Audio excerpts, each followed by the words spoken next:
Study IQ IAS, अब तैयारी हुई affordable. Hello and welcome everyone. स्वागत है आप सभी का आपके पसंदीदा प्लेटफॉर्म स्टडी IQ IAS में।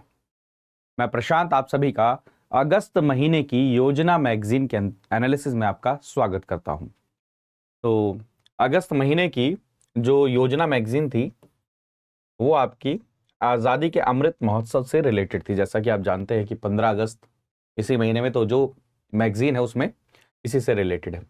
लेकिन एक चीज़ पहले कि इस सेशन की अगर आपको PDF चाहिए या द हिंदू न्यूज़पेपर या इंडियन एक्सप्रेस या जितने भी सेशन होते हैं, तो उसके लिए आप टेलीग्राम चैनल को ज्वाइन कर लीजिए। बाकी आप फर्दर मेरे साथ कम्युनिकेट कर सकते हैं, कनेक्ट कर सकते हैं ये टेलीग्राम पर, ट्विटर पर, इंस्टाग्राम पर, हर जगह पर। और दोस्तों, ये बहुत ही खास एक इन्फॉर्मेशन आप सभी के साथ शेयर करना चाहता हूँ। ये हमारा बैच 6 बजे का जो बैच है, ये 10 अक्टूबर से शुरू हुआ है। इसको अगर आप ज्वाइन करना चाहते हैं तो ज्वाइन कर लीजिए, क्योंकि 15 अक्टूबर में इसमें एडमिशन क्या हो जाएगा, क्लोज हो जाएगा। और इस बैच को ऐसे डिज़ाइन किया गया है कि आपको ना बैच कब खत्म हो जाएगा इसकी टेंशन नहीं लेनी है। मान लीजिए आप 2025 में अटेम्प्ट देना चाहते हैं, लेकिन पढ़ाई तैयारी अभी से करना चाहते हैं, तो आप इसका गोल्ड मेंबरशिप ले सकते हैं, जिसके अंदर में क्या होगा कि आप 2025 में जब अटेम्प्ट देना होगा तब तक आपके पास वैलिडिटी रहेगी। आप तब तक क्या कर सकते हैं, अपने इस कोर्स को देख सकते हैं, पढ़ सकते हैं। तो इसमें आप एनरोल कर लीजिए। कोड ये क्या यूज़ करना है एनरोल करने के लिए, PRT लाइव कोड यूज़ करना है। और एक और चीज़, इसको बैच के अंदर में मैं आपके लिए करंट अफेयर प्रोग्राम मैं पढ़ाने वाला हूँ, तो आप सभी इसको ज्वाइन कर सकते हैं। तो सबसे पहला जो आज़ादी का अमृत महोत्सव मैंने आपको बताया, इसके अंदर में क्या क्या चीज़ें हैं, जैसे होलिस्टिक वेलबींग से रिलेटेड है, आज़ादी का अमृत महोत्सव है, स्पोर्ट्स बाइंडिंग टुगेदर, ऐसे बहुत सारे आर्टिकल हैं जिनको एक एक करके हम देखेंगे, जो आपके एग्जाम के लिए इंपॉर्टेंट है, जैसे integrated sports, Indian economy, historical way forward, सारी चीज़ें, स्वीट रेवोल्यूशन क्या है, ठीक है, विजन फॉर इंडस्ट्री, ये सारी चीज़ें हम इन सब चीज़ कुछ करने वाले हैं। तो सबसे पहला अगर आप देखें इंट्रोडक्शन, तो आज़ादी का Amrit Mahotsav is an initiative of the government of India. इसमें हम हमारे आज़ादी के जो 75 साल हुए हैं उनको हम क्या कर रहे हैं, सेलिब्रेट कर रहे हैं। ठीक है, तो यहाँ पर आप देख सकते हैं जहाँ पे लोगों को क्या किया जा रहा है, अवेयर किया जा रहा है, लोगों का पार्टिसिपेशन इसके अंदर में क्या किया जा रहा है, इंक्रीज किया जा रहा है, और लोगों को बताया जा रहा है कि ये जो आज़ादी के 75 साल में हमने अचीव किया है, ये किसके कारण में किया है, लोगों के पार्टिसिपेशन के कारण ही किया। और अगर लोगों का पार्टिसिपेशन इंक्रीज होता है, लोगों का पार्टिसिपेशन अलग अलग पर्सपेक्टिव में, अलग अलग स्फीयर में और ज्यादा इंक्रीज होता है, तो हम इसके बाद में और ज्यादा ऊंचाइयों को क्या करेंगे, पहुंच जाएंगे और अचीव करेंगे। तो ऑफिशियल जर्नी आज़ादी का अमृत महोत्सव अगर देखा जाए तो कब शुरू हुआ, 12 मार्च 2021 को शुरू हुआ। ठीक है, इसका मतलब है which started a 75 week countdown to our 75 anniversary of independence, जो कब मनाया गया, 15 अगस्त 2023 को मनाया गया। ठीक, और ये कब होगा, and will and post a year on 15 अगस्त 2023 को ये क्या है, कंप्लीट होगा। उसके बाद देखिए आज़ादी के अमृत महोत्सव के अंदर में कुछ थीम्स थी, जैसे सबसे पहला फ्रीडम स्ट्रगल। अब भैया हमें आज़ादी मिली है तो किससे मिली है, कैसे मिली है, जिसके थ्रू, मतलब ये फ्रीडम स्ट्रगल जो थीम है, इसके अंदर में जो फ्रीडम मूवमेंट है, हिस्टोरिकल जो जर्नी है 15 अगस्त 1947 तक आने की, जो हमें फ्रीडम मिली, जो रियलिटी हमें प्राप्त हुई, उसके पीछे कितने सेक्रीफाइसेस हैं, किस किस के सेक्रीफाइसेस हैं, उनके बारे में हमें पता चले, ये थीम इसलिए किया गया। नेक्स्ट है इंडिया एट 75। इसका फोकस क्या है कि भाई हम 75 ईयर पे हमने क्या क्या चीजें अचीव करी हैं, और यहीं पर ही सेम चीज क्या, इंडिया एट 100, यानी कि 25 ईयर में हमें क्या क्या चीजें क्या करनी है, अचीव करना है। तो इंडिया एट 75 ये एक और थीम है। नेक्स्ट जो थीम है एक्शन एट 75, जिसके अंदर में फोकस क्या किया जा रहा है, all effort that are being undertaken to help India take its rightful position in the new world. तो एक्शन से रिलेटेड है। नेक्स्ट है रिजॉल्व एट 75। इसका फोकस क्या है, our collective resolve and determination to shape the destiny of motherland. जो ये कह रहा है कि हमारा जो कलेक्टिव रिस्पॉन्सिबिलिटी की जरूरत है, कलेक्टिव रिजॉल्व की जरूरत है, कलेक्टिव डिटर्मिनेशन की जरूरत है, जिसके बेसिस पर 2047 में 2047 में हम एज ए नेशन चीजें अचीव करेंगे। फॉर एग्जांपल अगर इकोनॉमिक स्फीयर की बात करें तो हम डेवलप्ड नेशन क्या करेंगे, अचीव करेंगे।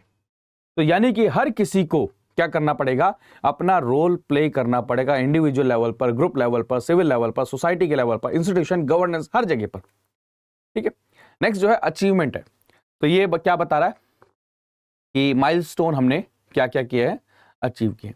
तो 75 ईयर्स जो है ये बहुत अच्छा एक कॉन्सेप्ट है, जहां पर आप क्या है, लोगों की भागीदारी यानी कि जन भागीदारी को आप क्या कर रहे हैं इसके अंदर में अचीव कर रहे हैं। ठीक है। It intended to grow into a public account of our collective achievement as a 75 year old independent nation. बाकी कुछ और चीजें भी हैं इसके अंदर में, जैसे 9 क्रिटिकल थीम्स को हमने क्या किया, अलाइन किया। For example women and children, इनके ऊपर में हमें आने वाले समय पे क्या करना है, काम करना है। ट्राइबल एम्पावरमेंट, देखिए हमने 75 ईयर्स में जो जो चीजें अचीव करी हैं, अब इससे हमें आगे बढ़ना है। हम जब 100 ईयर्स को अचीव करें कि भाई 100 साल हमें आजाद हुए हो चुके हैं, तो हम यहीं के यहीं ना रहे, जो जो चीजें अभी रह गई हैं या जो जो चीजें और ज्यादा इंप्रूव करी जा सकती है उसके अंदर में काम किया जाए। तो women and children, tribal, water, cultural pride, lifestyle, life, आने वाला समय किसका है, एनवायरमेंट कंजर्वेशन का है। तो हमारा लाइफस्टाइल कैसा होना चाहिए, हमारा लाइफस्टाइल एनवायरमेंट फ्रेंडली होना चाहिए। हेल्थ एंड वेलबींग, अगर आप हेल्दी नहीं रहेंगे, अगर आप वेल नहीं रहेंगे, तो आप कैसे अपना पार्ट कंट्रीब्यूट कर पाएंगे। डेवलपमेंट जो हो वो इंक्लूसिव हो, ऐसा ना हो कि किसी एक सेक्शन का डेवलपमेंट हो, किसी दूसरे सेक्शन का डेवलपमेंट ना हो। आत्मनिर्भर भारत, यूनिटी, ये सब चीजें हैं। अब कुछ ना कीवर्ड हैं जो मुझे लगता है कि आपको पता होना चाहिए, एक मतलब डेफिनेशन टाइप, जैसे वसुधा वंदन। वसुधा वंदन प्लीज याद रखिएगा, जहां पर panchayat, villages, urban local bodies वो क्या करेंगे, मदर अर्थ को क्या करेंगे, उनको धन्यवाद करेंगे और उनके लिए यानी कि वही क्लाइमेट चेंज को टैकल करने का एक तरीका है, जहां पर आप क्या करेंगे 75 सैपलिंग्स को क्या करेंगे, जो इंडिजिनस स्पीशीज की हैं उनको क्या करेंगे, प्लांट करेंगे। तो इससे क्या होगा, एक तो पूरे देश में लार्ज स्केल पर बहुत ही मास लेवल पर क्या होगा, आपका प्लांटेशन ड्राइव शुरू होगी, जिसको हम अमृत वाटिका कहेंगे। तो ये आप देख सकते हैं। हाँ, आप सोचिए हर गांव, हर पंचायत पर अगर ये चीज होगी तो फॉरेस्ट कवर कितना ज्यादा क्या होगा, इंक्रीज होगा। नेक्स्ट अगर देखा जाए वीरों का वंदन। वीरों का वंदन क्या, जहां पर जो फ्रीडम फाइटर हैं और जो उनकी फैमिलीज हैं फ्रीडम फाइटर की, जो जिनका स्वर्गवास, जो जीवित है फ्रीडम फाइटर उनका, और जो जन फ्रीडम फाइटर्स का स्वर्गवास हो चुका उनके परिवार का क्या किया जाएगा, उत्साहवर्धन या फिर उनका धन्यवाद या फिर उनको क्या किया सेरेमनीज के अंदर फैसिलिटेट किया जाएगा, फेलिसिटेट किया जाएगा। ठीक है। नेक्स्ट है राष्ट्रगान, जहां पर आप नेशनल फ्लैग, नेशनल जो हमारा एंथम है उसके लिए क्या है आप देखेंगे, और उसको बढ़ावा करने के लिए कि हर जगह पर आपने देखा होगा कि राष्ट्रध्वज लगवाया जा रहा है, राष्ट्रगान डिफरेंट इवेंट्स में हो रहे हैं, तो ये किया जाएगा, राष्ट्रगान आप देख सकते हैं। नेक्स्ट है अमृत कलश यात्रा, जहां पर यूथ वॉलंटियर को क्या किया जाएगा कि वो कलेक्ट करेंगे मिट्टी, यानी कि सॉइल को कलेक्ट करेंगे, कहाँ से, पंचायत, विलेजेस, हर जगह से, और इस मिट्टी कलश having the soil from panchayat. ठीक है, और इसको कहाँ लेकर आएगा, नेशनल कैपिटल में लेकर आया जाएगा। मतलब एक तरीके से इन सारी चीजों में आप क्या समझ रहे हैं कि लोगों का यानी कि पीपल पार्टिसिपेशन हो रहा है इसके अंदर में। तो लोगों का पार्टिसिपेशन जब होता है तो ये क्या करता है कि इंटीग्रिटी को स्ट्रांग करता है। वो कहते हैं ना, एक भाव आता है कि हाँ हमारा है, अपना है। जैसे फॉर एग्जाम्पल एक हर घर तिरंगा कैंपेन शुरू किया गया, जहां पर हर एक घर के अंदर में क्या किया जाए, तिरंगे को लगाया जाए। अब इससे दो चीजें अचीव हो रही, एक वो भावना जो क्या मैं बार बार कह रहा हूं, जन भागीदारी की। दूसरा एक और चीज समझिए ना, तिरंगा लगाने से आपके जो टेक्सटाइल इंडस्ट्री है उसके अंदर में कितना बूम पड़ेगा। नेक्स्ट अगर देखा जाए मेरा गांव मेरी धरोहर, जहां पर आप क्या करेंगे 6.5 लाख गांवों को क्या किया गया, मैप किया गया है, जहां पर क्या किया गया है, इसको एक तरीके से ऐसा किया जाएगा कि हर एक गांव का या फिर हर एक विलेज, मतलब क्या मैं डिस्ट्रिक्ट का, वैसे गांव से रिलेटेड यानी कि विलेज से रिलेटेड है, कोई ना कोई कल्चरल एसेंस रहा है, कोई ना कोई कल्चरल एस्पेक्ट रहा है, कोई ना कोई कल्चरल इंपॉर्टेंस रही है, तो उसको मैप कर रहा। हो सकता है कोई एरिया, कोई विलेज किसी चीज के लिए फेमस हो, कोई चीज आर्ट एंड क्राफ्ट हो सकता है, कोई प्रोडक्ट बनाने में हो सकता है, कोई डांस के लिए, कोई यूनिक टेक्निक के लिए, कोई यूनिक प्रैक्टिस के लिए, तो उसको क्या करना, मैप करना है। ठीक है, that serves as the national cultural work place. ठीक है, तो ये सारी की सारी चीजें थी, यानी कि आपको यहां से क्या समझ में आया कि इंडिया एट 75 इस चीज को सेलिब्रेट किया गया है। और आने वाले समय में जो 25 साल हैं, जिसको हम क्या बोल रहे हैं, अमृत काल बोल रहे हैं, क्या बोल रहे हैं, अमृत काल बोल रहे हैं, इनमें हमें ऐसी ऐसी चीजें अचीव करनी है जिससे जब हम अपना एनालिसिस, आप खुद देखिए ना, एज ए पर्सन हम भी तो अपना एनालिसिस करते हैं ना कि हम कहाँ थे और कहाँ पर क्या है इतने सालों में पहुंचे। तो ऐसे ही एज ए नेशन हम कहाँ पर थे और कहाँ पर पहुंचे, क्या क्या हमने चीजें डेवलप करी, जहां पर जो जो कमियां रह गई है उसको कैसे आगे बढ़ाया जाए, और इसके अंदर में क्या होगा, लोगों का पार्टिसिपेशन क्या है, बहुत ज्यादा जरूरी है। नेक्स्ट जो है integrated approach for holistic well being, ये क्या है, इस चीज को ऐसे समझने की कोशिश करिए कि हमारे देश की आबादी धीरे धीरे क्या है, बढ़ रही है। अब अगर आबादी बढ़ रही है तो साथ में हेल्थ रिलेटेड जो इश्यूज हैं वो भी क्या हो रहे हैं, आपको क्रिएट होते हुए नजर आ रहे हैं। यानी कि जो हेल्थ केयर सिस्टम है उसके ऊपर में हमें प्रेशर पड़ता हुआ आने वाले समय में नजर आएगा। तो आने वाले समय पर जो वेल बीइंग की हम बात करते हैं तो वहां पर इंटीग्रेटेड अप्रोच होनी चाहिए। जैसे कई बार हम हेल्थ केयर सिस्टम की बात करते हैं तो हमारा फोकस ज्यादातर ये रह जाता है कि भाई किसी का ट्रीटमेंट कैसे होगा, लेकिन उसका प्रिवेंशन कैसे होगा, प्रिकॉशन कैसे लिए जाएंगे। और इसके अंदर में क्या है, मैंने अभी आज जब मैं आपके साथ डिस्कस कर रहा तब भी मैं कह रहा था कि हमारे कई सारे ऐसे नॉलेज बेस्ड सिस्टम हैं, ऐसी प्रैक्टिसेस हैं जो हेल्प कर सकती हैं कॉम्प्लीमेंट करने में। दोनों में कंपटीशन नहीं है। जो मॉडर्न एरा का जो मेडिकेशन फैसिलिटीज हैं, जो मेडिकल इंस्ट्रूमेंट्स हैं, वहां पर जो हमारी ओल्ड जो प्रैक्टिसेस हैं, जिनके प्रूवन फैक्ट हैं, प्रूवन रिसर्च है, वो क्या कर सकता है, कॉम्प्लीमेंट कर सकता है। और अल्टीमेटली जो पूरे नेशन के अंदर में क्या करेगा, जो आपका कहते हैं ना कि जो हेल्थ केयर सिस्टम है उसको क्या करेगा, स्ट्रांग करेगा।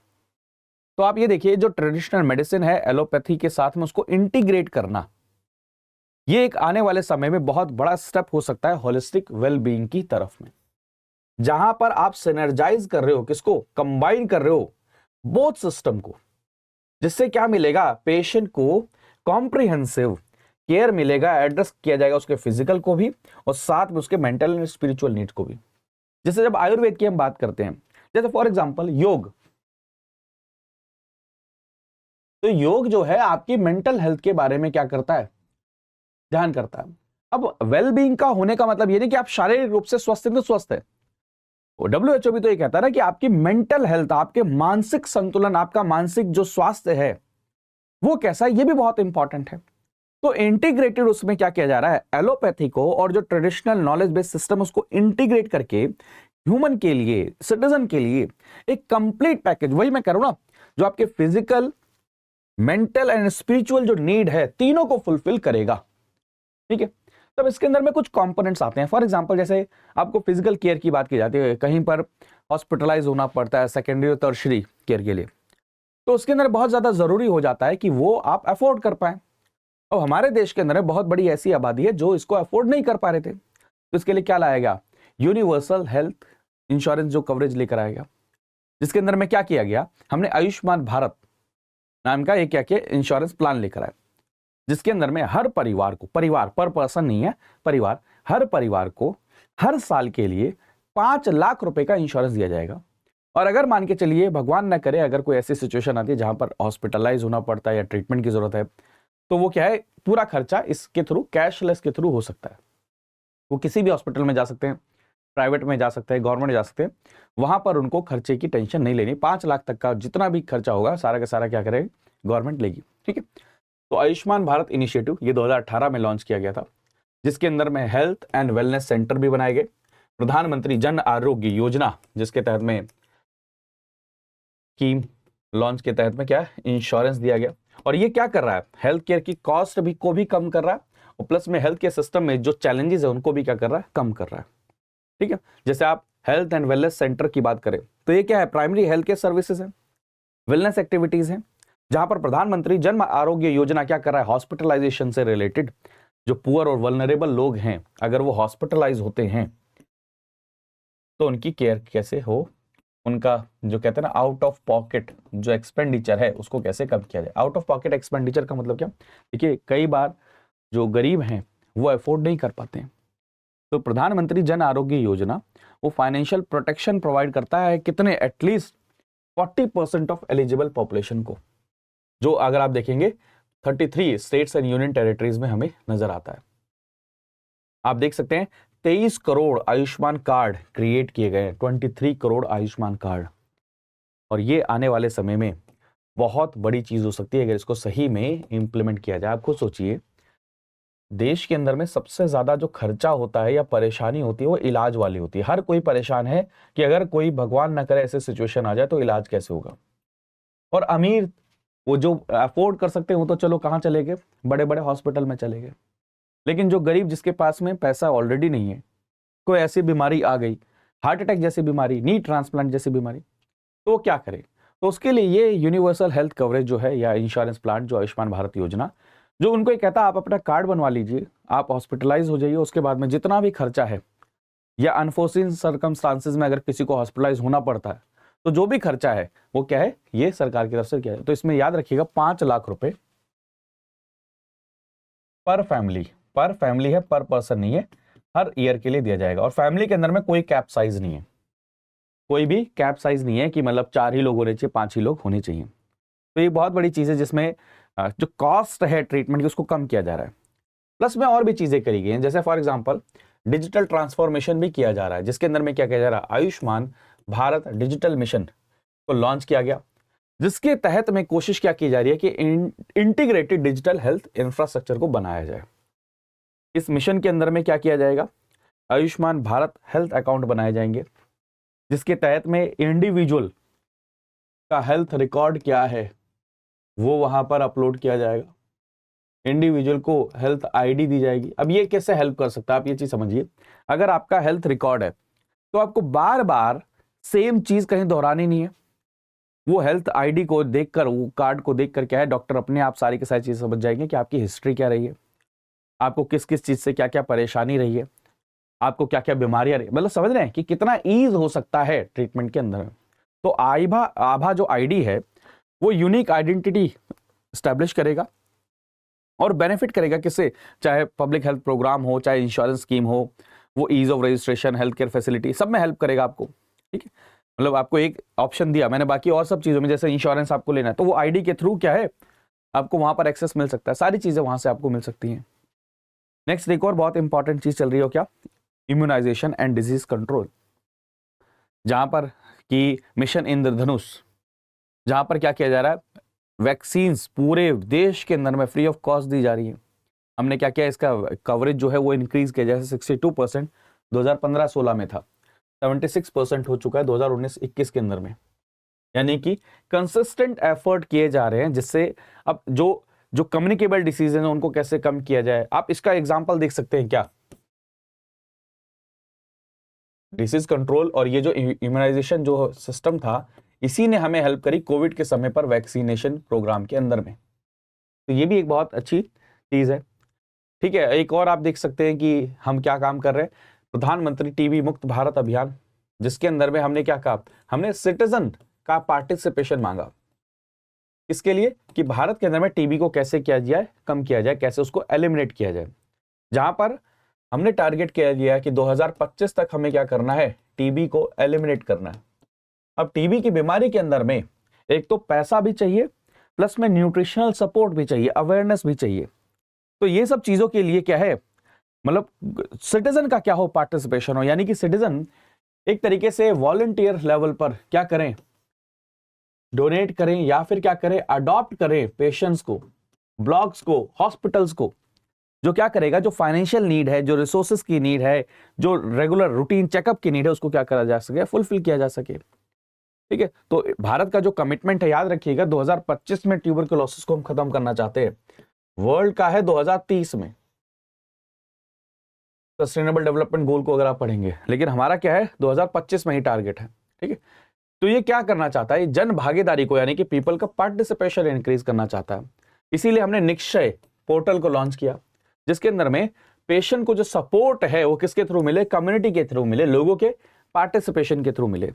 यानी कि इवन जो कॉर्पोरेट सोशल रिस्पॉन्सिबिलिटी है, यानी कि जो बड़े बड़े कॉर्पोरेट कंपनीज हैं वो भी क्या कर सकते हैं, पेशेंट्स को क्या कर सकते हैं, अडॉप्ट कर सकते हैं, वो क्या कर सकते हैं, फंड कर सकते हैं। तो ये क्या है, एक तरीके से गवर्नमेंट के रिसोर्सेज को क्या करेगा, कम करेगा। गवर्नमेंट के रिसोर्सेज, गवर्नमेंट के ऊपर जो बर्डन उसको क्या करेगा, कम करेगा। ऐसी जैसे मैंने अभी तक आपको शारीरिक हेल्थ केयर की बात करी, अब मानसिक, मेंटल हेल्थ। तो नेशनल मेंटल हेल्थ सर्वे को अगर देखा जाए तो 70 to 92% ट्रीटमेंट गैप हमें देखने को मिलता है मेंटल हेल्थ डिसऑर्डर्स के अंदर में। इसके लिए हमने एक टेली मानस,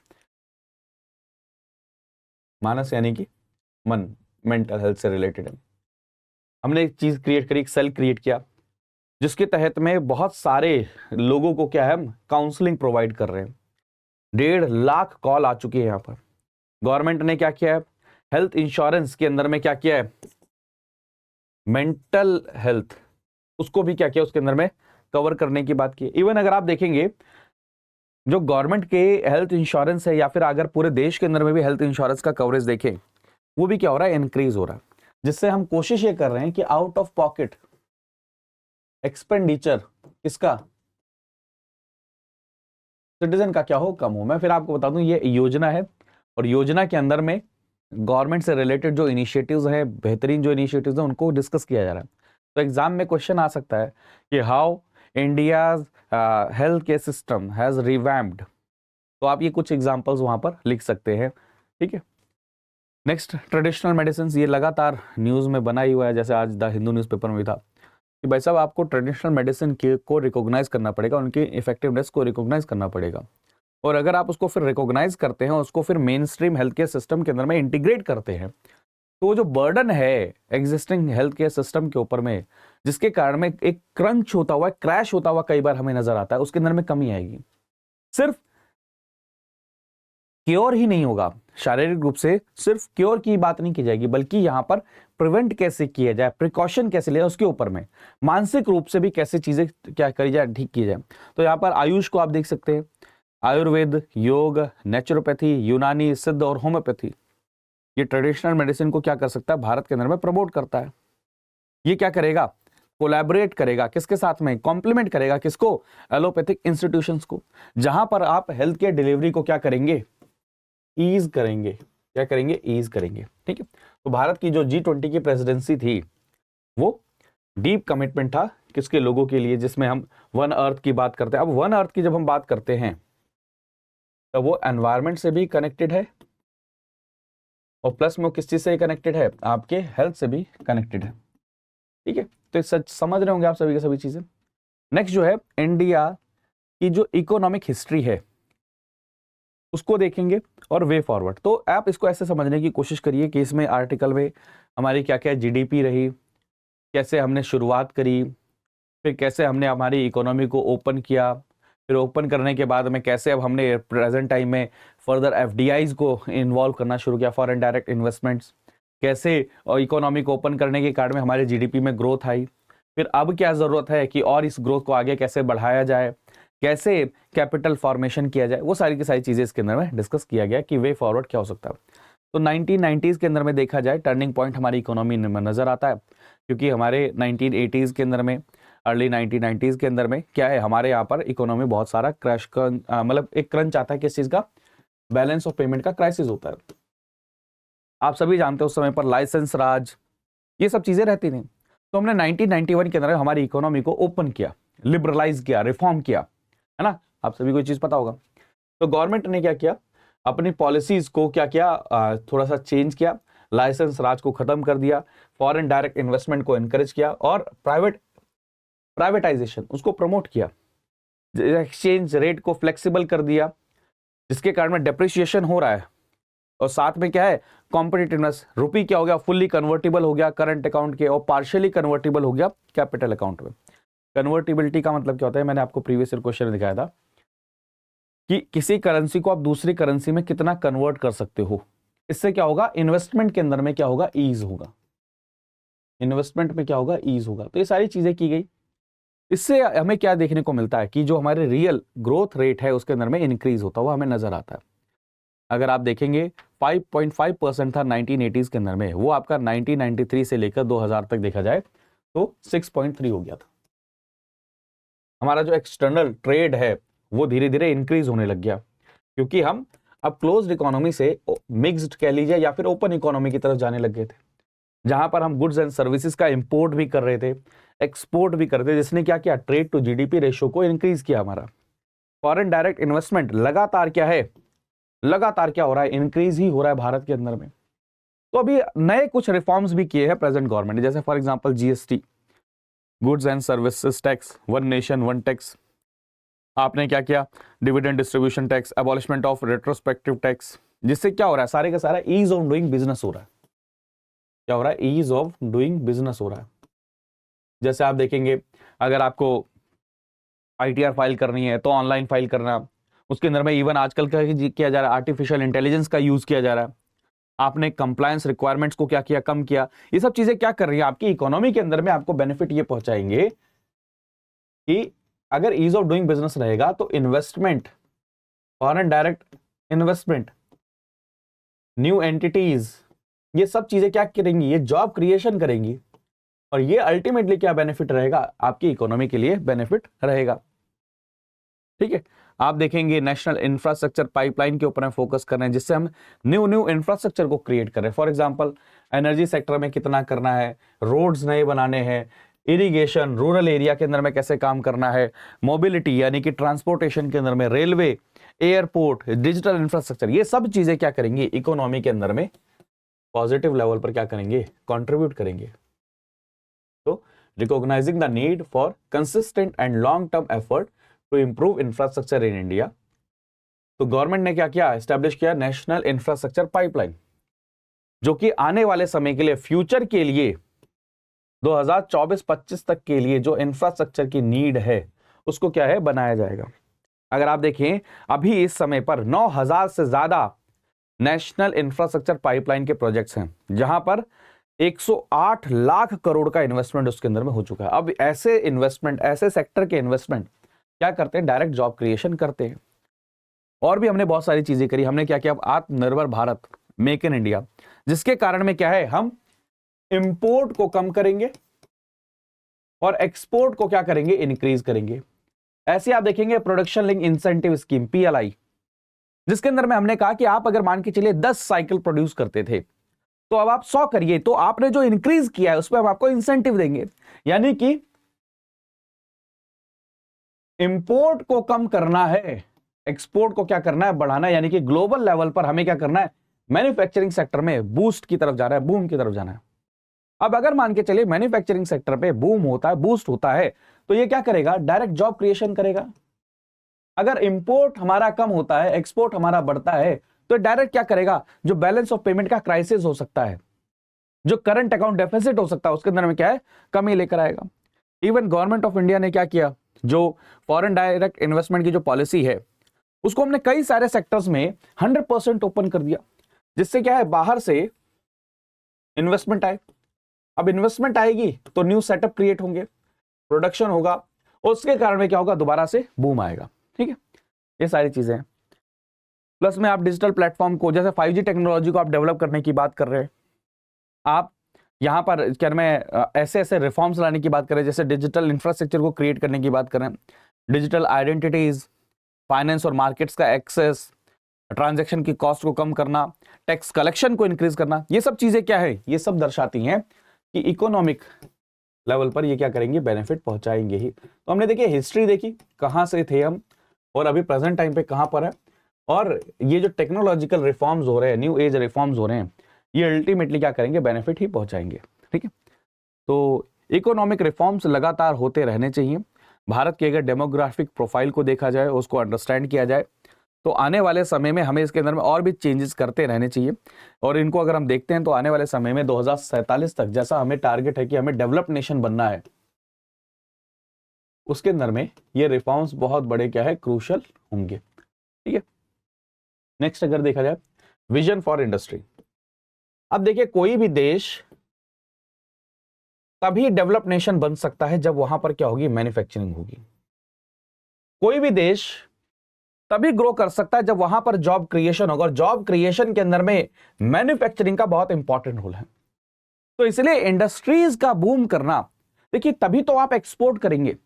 अब चीन क्यों इतनी बड़ी इकोनॉमी बना, क्यों, क्योंकि वहां की इंडस्ट्रीज ग्रो करी। इंडस्ट्रीज के ग्रो होने के कारण में क्या हुआ, एक्सपोर्ट उनका इंक्रीज हुआ, और उनके एक्सपोर्ट के इंक्रीज होने के कारण में क्या हुआ, वहां पर जॉब क्रिएशन, वहां पर जो लिविंग स्टैंडर्ड है उसका इंक्रीज होना, वहां पर कैपिटा इनकम का इंक्रीज होना, जीडीपी का इंक्रीज होना।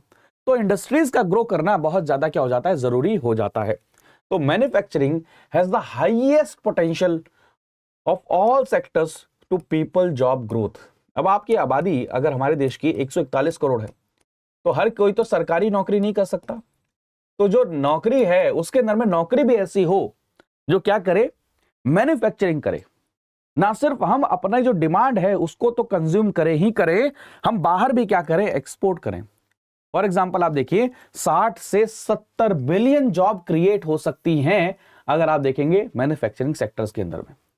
तो हम मैन्युफैक्चरिंग सेक्टर को क्या कर सकते हैं, इसकी प्रोडक्टिविटी को अगर इंक्रीज करें, अगर हम 5 टाइम्स की प्रोडक्टिविटी को इंक्रीज कर दें, जहां पर हम लेबर प्रोडक्टिविटी को ट्रिपल कर दें, डबल कर दें हमारे कैपिटल प्रोडक्टिविटी को, तो आने वाले समय में हम वर्ल्ड के अंदर में, वर्ल्ड इकोनॉमिक फोरम क्या कहती है कि हमारा जो है जो नंबर है जीडीपी का वो लगातार इंक्रीज होगा, हमारी प्रोडक्टिविटी इंक्रीज होगी और हम ग्लोबल हब बन सकते हैं किसके, एक्सपोर्टर के।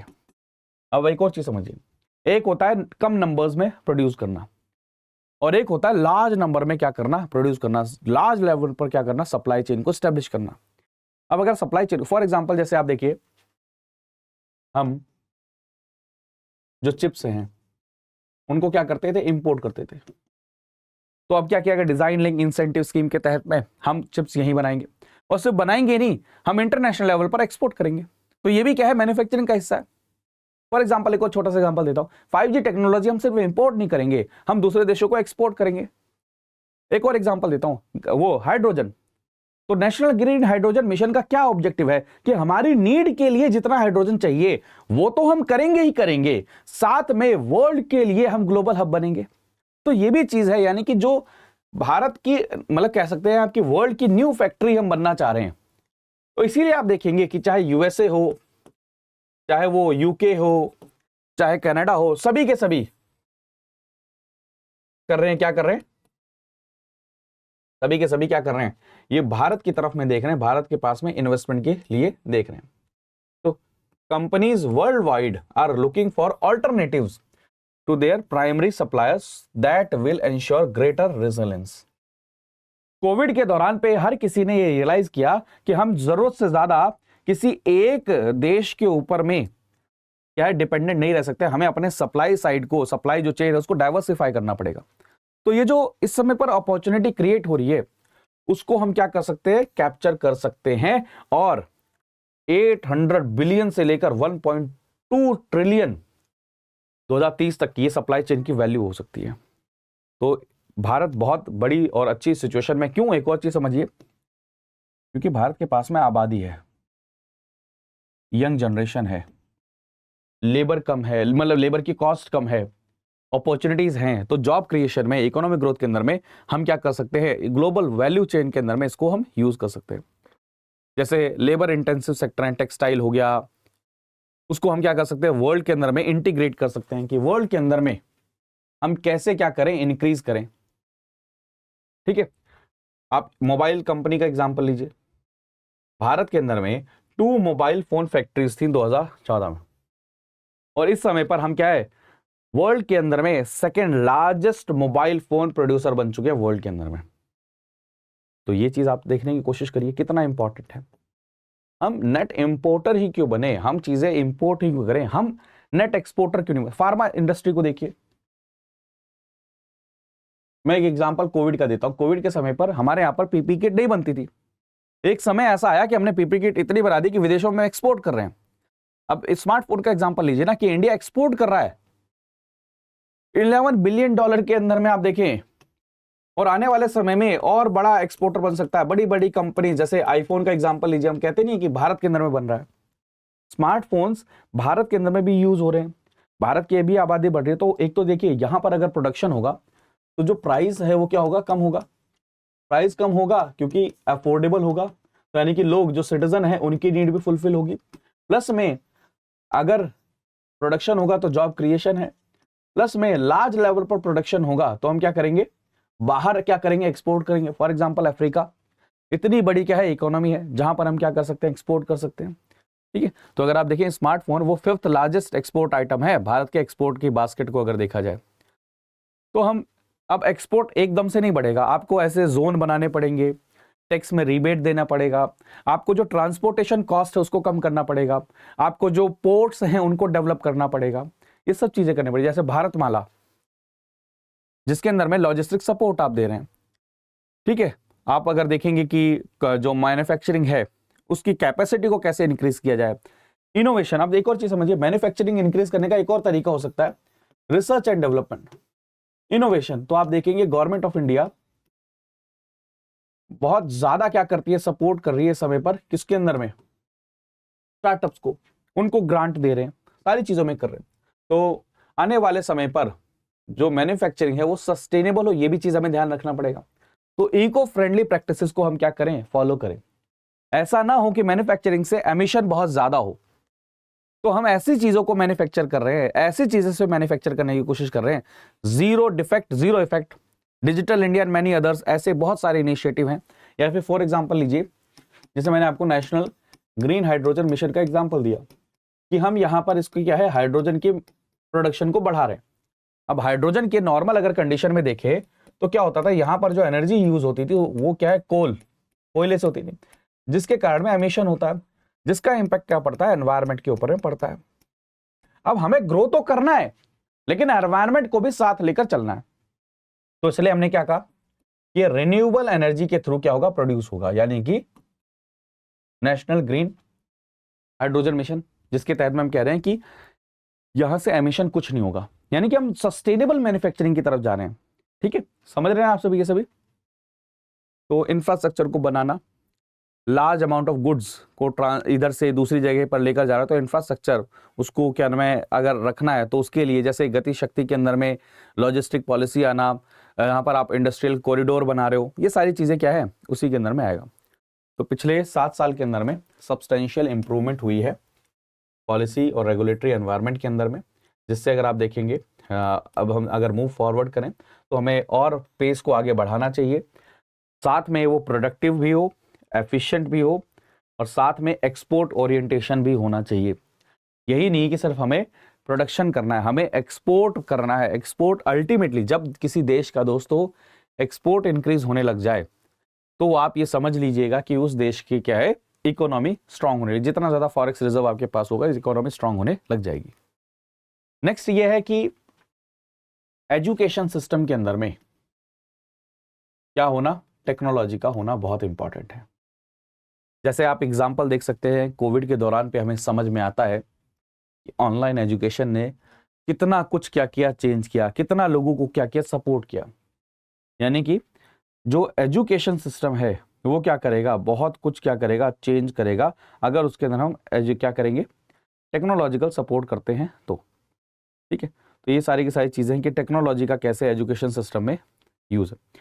तो एजुकेशन अवेलेबल है कहीं पर भी, किसी भी जगह पर, किसी भी समय, किसी भी डिवाइस में। नए tools, augment reality, extended reality, animation, ये सब चीज़ें यूज़ हो रही है, मशीन लर्निंग, ये सब चीज़ें हो रही हैं, जिससे क्या हो रहा है, जो लर्नर है उनका एक्सपीरियंस इंक्रीज हो रहा है। फॉर एग्जाम्पल आप यूट्यूब के थ्रू ये लेक्चर देख रहे हो, तो ये भी क्या है, टेक्नोलॉजी का ही रोल है। तो नेशनल एजुकेशन पॉलिसी वो क्या करता है, और भी चीज़ों को, यानी कि जो एजुकेशन सेक्टर को accessible banana, equitable banana, high quality education for all, इसके ऊपर हम फोकस कर रहा है। नई एजुकेशन पॉलिसी के अंदर में क्या है कि भाई साहब ग्रॉस जो एनरोलमेंट रेशियो है स्कूल के अंदर में वो 100% होना चाहिए और हायर एजुकेशन 50% होना चाहिए। तो टेक्नोलॉजी और उसका यूज यह क्या कर सकता है, एनेबल कर सकता है, that will reduce the gap and divide. For example बहुत दूर दराज वाला इलाका है, वहां पर क्वालिटी टीचर्स, क्वालिटी एजुकेशन किसके थ्रू, टेक्नोलॉजी के थ्रू पहुंच सकती है, अफोर्डेबल हो सकती है, अकाउंटेबिलिटी हो सकती है। अब जैसे आपको एग्जांपल देता हूं, एक समय था जब क्या मैं यूपीएससी की आपको तैयारी करनी तो 2.5 लाख 3 लाख यहाँ पर राजेंद्र नगर में आकर को पे करने पड़ते, लेकिन टेक्नोलॉजी ने आपको क्या किया, इसको डेमोक्रेटाइज किया, आपको 20,000 रुपये 22,000 रुपये में क्वालिटी एजुकेशन, अफोर्डेबल तो है लेकिन क्वालिटी है, चीप नहीं बोलना, इसे क्वालिटी अफोर्डेबल वाला हम हमेशा बोलते हैं। तो ये क्या है, अफोर्डेबल भी है, अकाउंटेबिलिटी के साथ में हो रहा है, और कोविड-19 ने जो देखा यहाँ पर डिजिटल डिवाइड अर्बन और रूरल के समय अभी भी देखा, तो ये चीज़ भी हमें क्या करने की ज़रूरत है, दूर करने की ज़रूरत है। कोविड-19 ने एक तरफ में हमें ये दर्शाया कि कैसे हम टेक्नोलॉजी का इस्तेमाल कर सकते हैं एजुकेशन सेक्टर के अंदर में, लेकिन हमें ये भी दर्शाया कि अभी भी रूरल और अर्बन एरिया में टेक्नोलॉजिकल लेवल पर क्या है, डिवाइड है। अब जैसे कुछ एग्जांपल देता हूं कि हमने इंजीनियरिंग कोर्सेज और जो उनके वीडियो उनको रिकॉर्ड करके NPTEL national programme on technological enhance learning 2005 से ही शुरू किया। 2008 में हमने वर्चुअल लैब्स को स्टैब्लिश किया। हाई एंड इक्विपमेंट्स जहां पर नहीं है जिन कॉलेजेस के अंदर में, वहां पर वर्चुअल लैब्स के थ्रू सारी चीज़ें प्रोवाइड करना। ओपन एजुकेशन रिसोर्सेज जहां पर free of charge world wide क्या है, आपने एजुकेशन सिस्टम को एस्टैब्लिश करना शुरू किया। टीचर ट्रेनिंग प्रोग्राम को आपने शुरू किया। आप देख सकते हैं, ये पॉइंट नोट करिएगा, MOOC मैसिव ऑनलाइन जो ओपन ऑनलाइन कोर्सेज हैं वो 2011 में आए थे, जहां पर स्टैनफोर्ड यूनिवर्सिटी से हम देखते हैं। इसी तरीके से आप भारत के अंदर में देखेंगे, हमारा क्या था, स्वयं,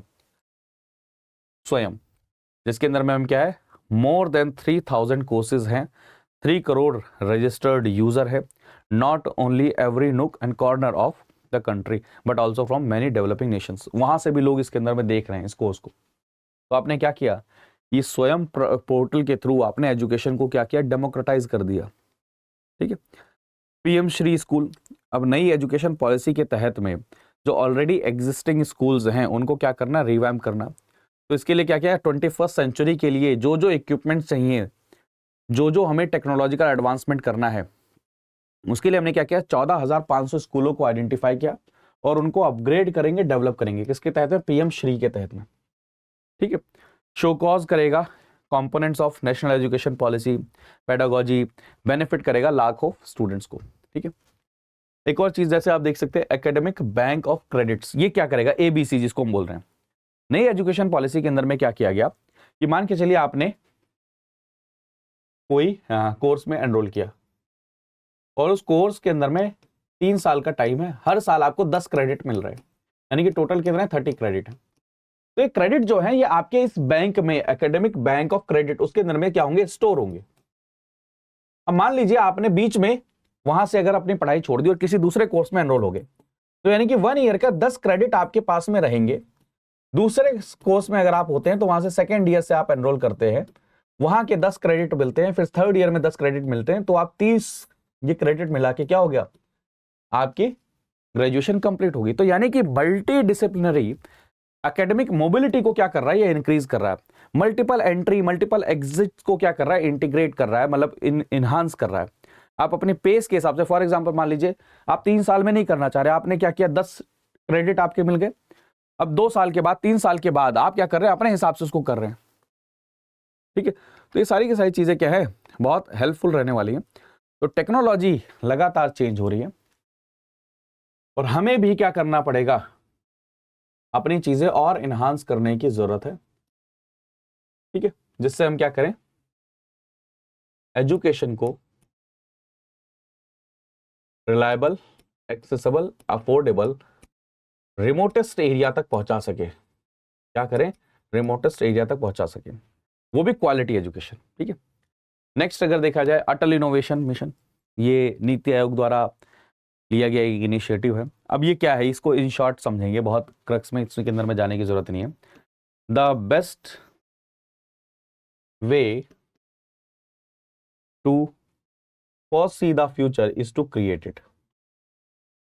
बढ़िया तरीका क्या है फ्यूचर को देखने का, कि उसको बना लो।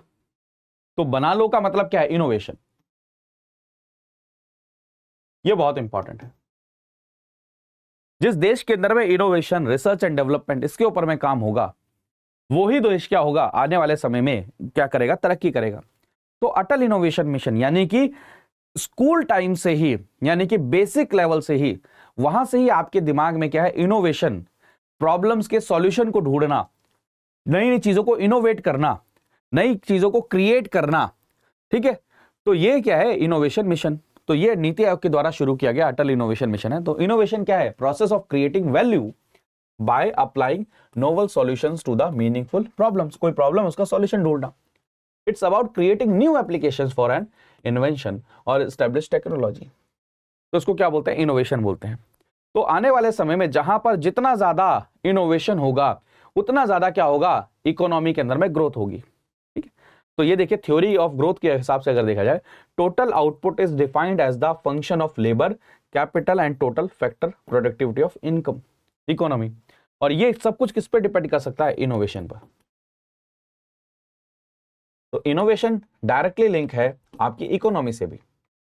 ठीक है, तो भारत ने क्या किया? नेशनल इनोवेशन फाउंडेशन, ये जो department of science and technology के अंडर में उसको एस्टैब्लिश किया था, जिसके तहत में आप ट्रेडिशनल नॉलेज के बेसिस पर जो ग्रास रूट लेवल पर इनोवेशन को इंक्रीज करना चाहते हैं। 2013 में हमने science technology and innovation policy को लॉन्च किया, जिसके तहत में हमने कहा कि हमें टॉप 5 ग्लोबल साइंटिफिक पावर के अंदर में आना है। फिर उसके बाद में देखेंगे culture of innovation and entrepreneurship को प्रमोट करने के लिए नीति आयोग ने 2016 में क्या किया? अटल इनोवेशन मिशन को किया। ठीक है, और इसके अंदर में जैसे पॉलिसीज, प्रोग्राम, स्कूल स्टूडेंट से लेकर स्टैब्लिशमेंट ऑफ स्टार्टअप, ये सारी चीजें अटल इनोवेशन मिशन के अंदर में किया गया। ठीक है, तो आप सभी इतना जानते हैं, ऑलरेडी एग्जाम में पूछा गया है।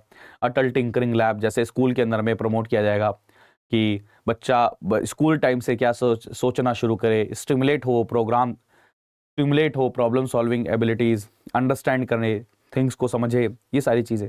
ठीक है, अटल इंक्यूबेशन सेंटर जो हायर एजुकेशन और रिसर्च सेंटर्स के लिए एस्टैब्लिश किया गया। ठीक है, तो ये सारी की सारी चीजें की गई। तो अटल टिंकरिंग लैब स्कूल्स के अंदर में एस्टैब्लिश किया गया, जहां पर 6 to 12 स्टूडेंट्स को, यंग माइंड्स को स्टिमुलेट किया जाएगा प्रॉब्लम सॉल्विंग और इनोवेट करने के लिए। अटल कम्युनिटी इनोवेशन सेंटर जो क्या है? इकोसिस्टम को क्रिएट करना इनोवेशन से रिलेटेड। ठीक है, जो सेकेंड टीयर और थर्ड टीयर जो सिटीज हैं, जो लार्ज उसके अंदर में नहीं आते हैं, वहां पर कैसे इनोवेशन के कॉन्सेप्ट को लेकर जाए उन रीजन्स के अंदर में that have not yet been a part of the growing culture of innovation, जैसे Ladakh, Jammu and Kashmir, north east, वहां पर कैसे लेकर जाया जाए। तो अटल कम्युनिटी इनोवेशन सेंटर। ठीक है, मेंटर्स ऑफ चेंज, जैसे जहां पर आप क्या कर सकते हैं, फॉर एग्जांपल आप ले अटल टिंकरिंग लैब है, वहां पर आप खुद से क्या कर सकते हैं, ये कह सकते हैं वॉलंटियर बनूंगा मैं, लोगों को क्या करूंगा? मेंटोर करूंगा।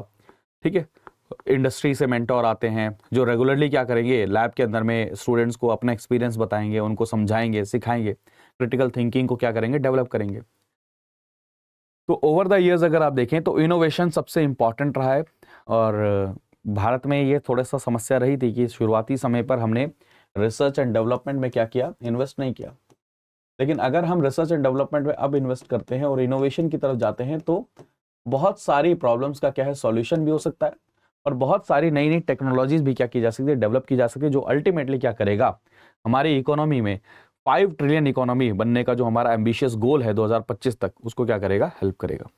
ठीक है, तो अगर देखा जाए ग्लोबल इनोवेशन इंडेक्स अगर देखा जाए, तो पहले हम कहाँ थे? 57th रैंक पर थे, और अब क्या है?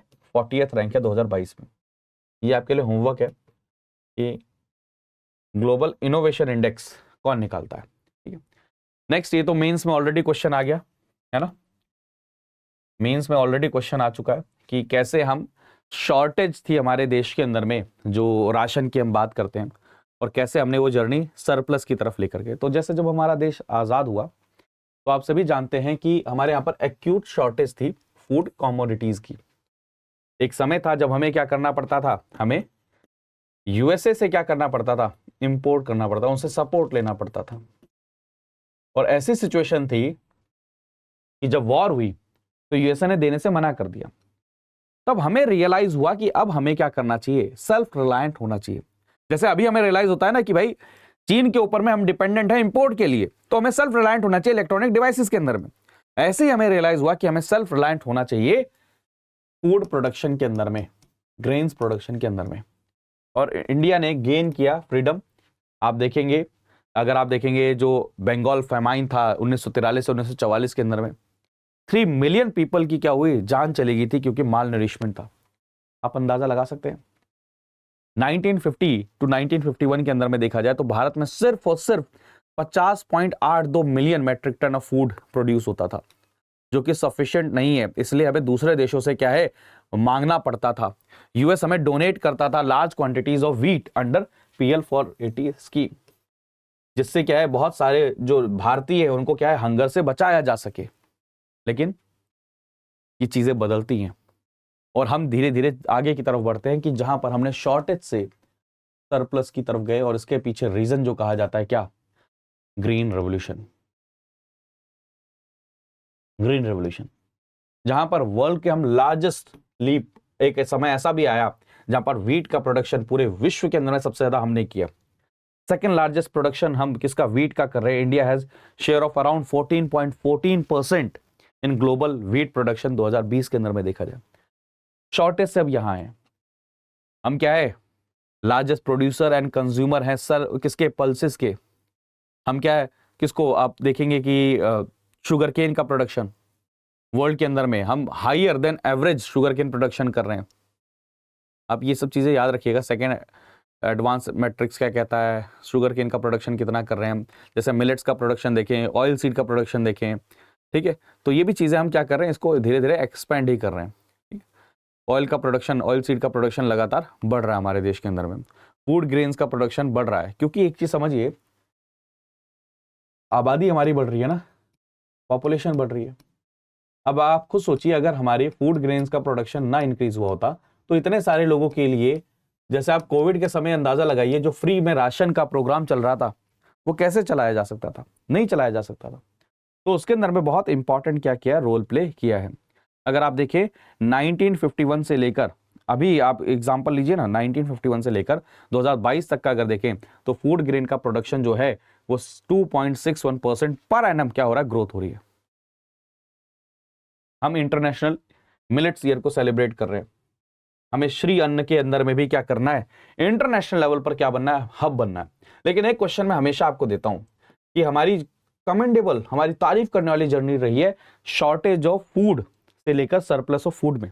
और मेंस में इस बार क्वेश्चन आया है, डायरेक्ट क्वेश्चन था, इसी आपसे देख सकते हैं डायरेक्ट क्वेश्चन था, मेरे द हिंदू न्यूज़पेपर से डायरेक्ट क्वेश्चन था। अब आने वाले समय में क्वेश्चन आ सकता है कि न्यूट्रिशनल जर्नी को हमें क्या करना, अभी अचीव करना है। ये क्वेश्चन आपके एग्जाम में आ सकता है, ठीक है। तो नेशनल डेयरी डेवलपमेंट बैंक बना। अब नेशनल डेयरी डेवलपमेंट बैंक ने क्या किया, एक प्रोग्राम शुरू किया, ऑपरेशन फ्लड, जहां पर हमें मिल्क प्रोडक्शन में सेल्फ रिलायंट होना है। और ऐसा हम सेल्फ रिलायंट हुए कि सबसे ज्यादा मिल्क क्या है हम प्रोड्यूस हम ही करने लग गए।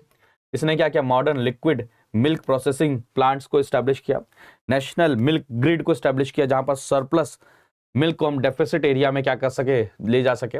और इंडिया का जो मिल्क प्रोडक्शन है इस समय पर वो 6% से क्या कर रहा है, ग्रो कर रहा है। और वर्ल्ड के अंदर में कितने से ग्रो कर रहा है, 2% से। ये प्रीलिम्स के अंदर में डायरेक्ट क्वेश्चन आ सकता है। जब average per capita availability of milk अगर देखा जाए तो 308 ग्राम्स है, और भारत में देखा जाए कितनी है, 444 ग्राम से 2022 के अंदर में। तो ये सारी की सारी चीजें हैं। सेकेंड लार्जेस्ट फिश प्रोडक्शन हम कर रहे हैं। अगर आप देखेंगे क्या नाम है, ब्लू रेवोल्यूशन, इसको आप देख सकते हैं फिश के अंदर में, तो आप रेवोल्यूशन देख सकते हैं। ब्लैक रेवोल्यूशन पेट्रोलियम से, ब्लू फिश से, ब्राउन लेदर से, गोल्डन रेवोल्यूशन फ्रूट और हनी से, ग्रीन आप फूड ग्रेन से। ऐसे एग्जांपल्स आप देख सकते हैं, एग्जाम में आ सकता है आपके एग्जाम, ठीक है। नेक्स्ट एक और बहुत इंपॉर्टेंट है पोल्ट्री सेक्टर। अब ये देखिए, अगर इतने सेक्टर जैसे fish industry, poultry industry, Honey industry, ये सब ग्रो करती है, तो ये क्या करते हैं, फार्मर को अदर सोर्स ऑफ इनकम भी दे रहे हैं। क्या है, अदर सोर्स ऑफ इनकम भी दे रहे हैं, ठीक है। तो अगर आप देखेंगे 1,29,600 मिलियन एग्स हम प्रोड्यूस कर रहे हैं, ठीक है। तो आप इससे अंदाजा लगाएं कि थर्ड लार्जेस्ट प्रोड्यूसर है एग्स के पूरे वर्ल्ड के अंदर में। इसको हम सिल्वर रेवोल्यूशन बोलते हैं। तो प्लीज ये रेवोल्यूशन के भी नाम याद रखिएगा। Silver revolution recently seen in news, किस चीज से रिलेटेड है, तो एग्स के प्रोडक्शन से रिलेटेड है silver revolution, my dear friends. तो वे फॉरवर्ड क्या हो सकता है, एग्रीकल्चर सेक्टर तो बूम करेगा, ग्रोथ करेगा ही। अभी आने वाले समय में क्लाइमेट चेंज हो रहा है, नेचुरल रिसोर्सेज खराब हो रहे हैं, फर्टिलिटी क्या है कम हो रही है, प्रोडक्टिविटी कम हो रही है, डिमांड लेकिन इंक्रीज हो रही है। तो उसके हिसाब से हमें क्या करना पड़ेगा, अपनी एग्रीकल्चर प्रैक्टिसेस को चेंज करने की जरूरत है। और साथ में ही हमें जो एग्रीकल्चर है, जो एग्रीकल्चर उसको हमें क्या करना पड़ेगा, रिफॉर्म करने की, डाइवर्सिफाई करने की भी क्या है जरूरत है। तो ये आप तस्वीर से देख सकते हैं, बहुत ही बेहतरीन ये तस्वीर है कि कहां से हमने शुरुआत करी और कहां हम पहुंचे हैं। लेकिन ये नीचे ना जाए, क्योंकि चीजें चेंज हो रही हैं, ये धीरे धीरे आगे जाए, तो यानी कि सस्टेनेबल एग्रीकल्चर ही रहना चाहिए। ठीक है, सस्टेनेबल एग्रीकल्चर ही रहना चाहिए। नेक्स्ट जो टॉपिक है जिसको हम बोलते हैं स्वीट रिवोल्यूशन, क्या है, हनी प्रोडक्शन से रिलेटेड।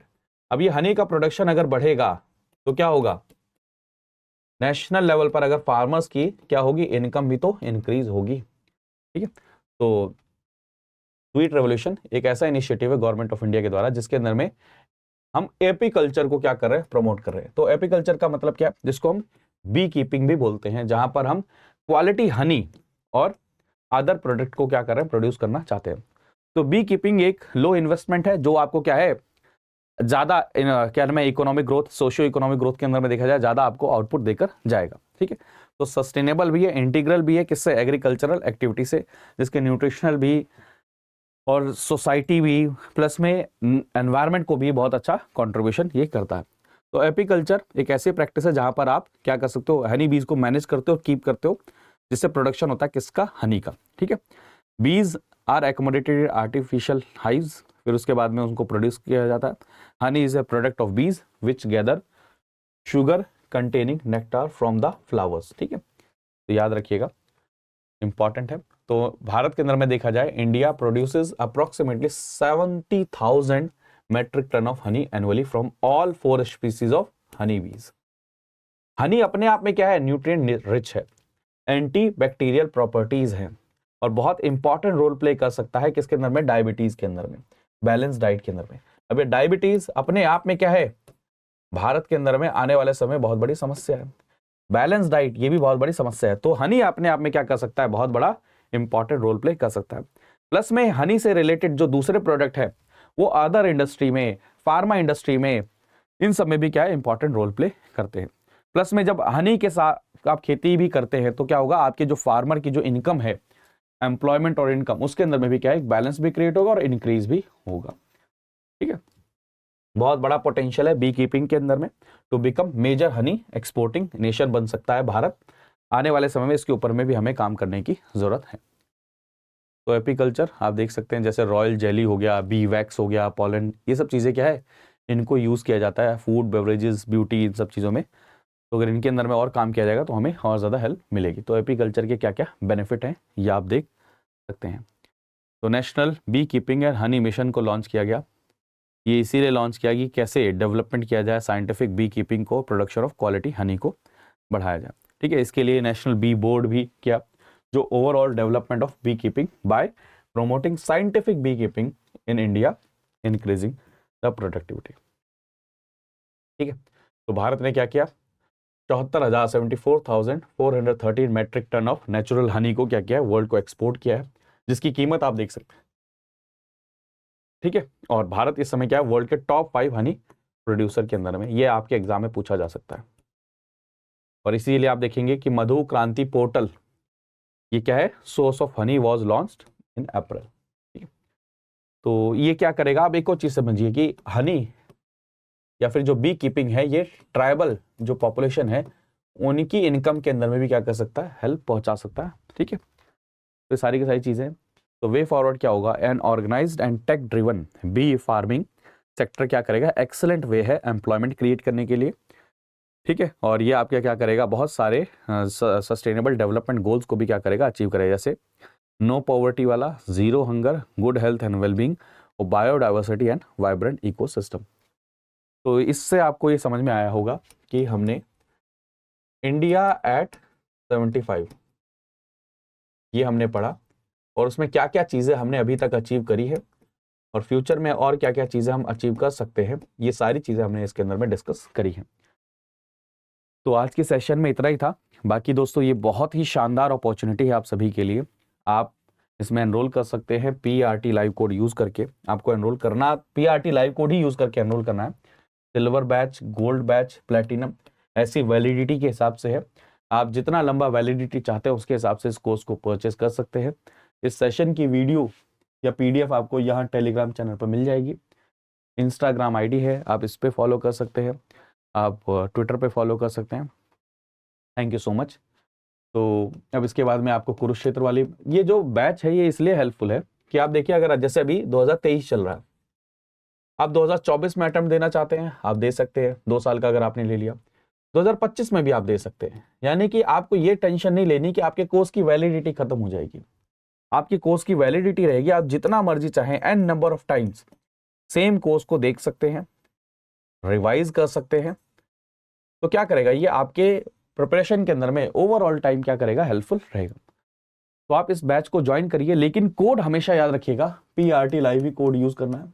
और ये जो बैच हमारा 10 अक्टूबर से शुरू हुआ है, ये 15 अक्टूबर में इसमें क्या हो जाएगा, एडमिशन क्लोज हो जाएंगे। तो अब तो एटलीस्ट आपको देर नहीं करनी चाहिए, क्योंकि आप अपने हिसाब से चीजें प्लान कर सकते हैं। थैंक यू सो मच, अपना ध्यान रखिए, मुस्कुराते रहिए, पढ़ते रहिए। बाय बाय, टेक केयर दोस्तों, जय हिंद। स्टडी IQ IAS, अब तैयारी हुई अफोर्डेबल।